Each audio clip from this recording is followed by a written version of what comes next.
In the heart of Nigeria, nestled between rolling hills and dense forests, lay the vibrant village of 16-year-old Adiz arrived as the sun dipped low, casting long shadows over the clay-roofed houses. With a heavy heart and a past she wished to forget, she stepped into this new world, hoping for a fresh start. Little did she know, her true nature would soon awaken. The morning air was thick with humidity as Adiz entered High School. Whispers trailed behind her like shadows. Dressed differently and carrying an aura of mystery, she immediately caught the attention of her peers. She kept her eyes lowered, aware of the curious and sometimes hostile gazes that followed her every move. Among the students, Amaka stood out, a girl whose beauty was only rivaled by her cruelty. Feeling threatened by Adiz's enigmatic presence, she decided to assert her dominance. It started with small gestures. A snicker here, a whispered insult there. Adiz pretended not to notice, but each word pierced her deeply. Days turned into weeks, and the harassment escalated. Amaka and her friends tripped Adiz in the hallways, spilled water on her seat, and spread rumors that she practiced dark magic. The weight of their cruelty bore heavily on her, stirring something deep and primal within. One afternoon, Adiz confronted Amaka. "Please leave me alone," she said softly, her eyes reflecting a sorrow that hinted at untold depths. Amaka sneered, "Or what? What can someone like you do?" The air grew heavy, and for a moment, fear flickered in Amaka's eyes, but she quickly dismissed it. That night, under the light of the full moon, Adiz's anguish transformed into something else. The ancestral spirits whispered to her, urging her to embrace her true self.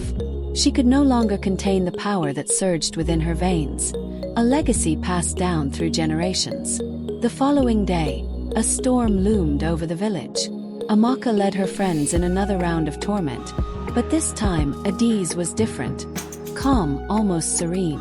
As Amaka reached out to shove her, a snake slithered out from Adiz's sleeve, biting Amaka's hand. Screams pierced the air as chaos erupted. Amaka was rushed to the healer's hut, her condition worsening by the hour. Rumors spread like wildfire. Some said Adiz was a witch, others believed she had cursed Amaka. Fear and suspicion gripped the village. Adiz remained silent, knowing that her actions had set irreversible events into motion.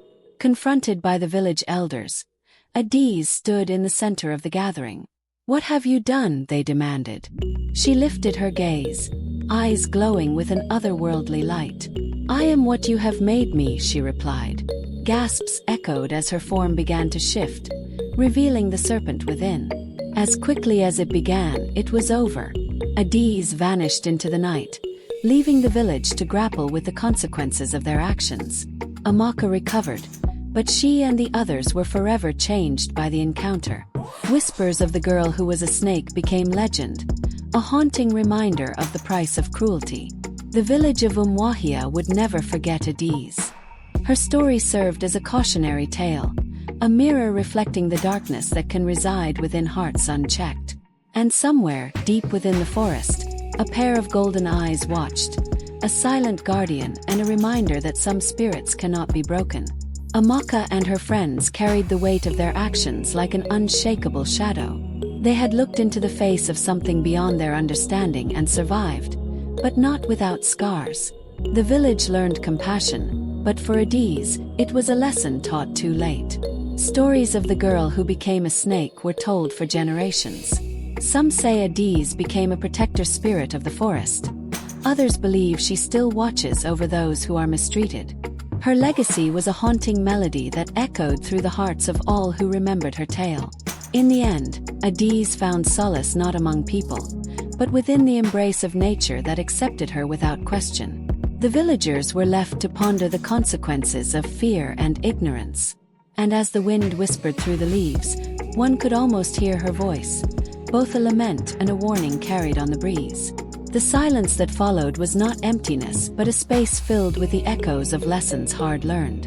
Adiz's absence was a constant presence, a silent reminder that every action has a consequence, and sometimes, those consequences are irrevocable. Life in continued, seasons changed, and new faces arrived at the village. But the story of the girl who was a snake remained etched in the soul of the community, a testament to the unseen depths within us all and the profound impact of kindness withheld. And so, the winds of change swept through Umuahia. The village grew wiser, more compassionate, forever touched by Adi's story. Though she was gone, her spirit lingered, a guardian of the oppressed, a silent observer, and a lasting echo of the transformative power of understanding.